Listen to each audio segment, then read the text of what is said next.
நீங்கள் நித்திரை பண்ணுகிறது என்ன? சோதனைக்கு உட்படாத படிக்கு எழுந்திருந்து ஜெபம் பண்ணுங்கள். இயேசு அப்படி பேசுகையில் ஜனங்கள் கூட்டமாய் வந்தார்கள்.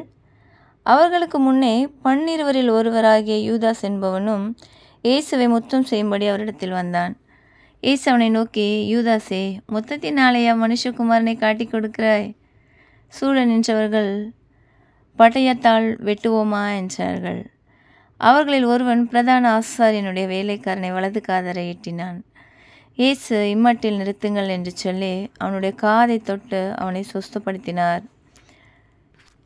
இயேசு தமக்கு விரோதமாய் வந்த பிரதான ஆசாரியர்களையும் தேவாலயத்து சேனை தலைவர்களையும் மூப்பர்களையும் நோக்கி, ஒரு கள்ளனை பிடிக்க புறப்பட்டு வருகிறது போல பட்டயங்களையும் தடிகளையும் எடுத்து புறப்பட்டு வந்தீர்களே. நான் தினந்தோறும் தேவாலயத்தில் உங்களுடனே கூட இருக்கையில் நீங்கள் என்னை பிடிக்க கை நீட்டவில்லை. இதுவே உங்களுடைய வேலையும் அந்தகாரத்தின் அதிகாரமாக இருக்கிறது என்றார். ஆமென்.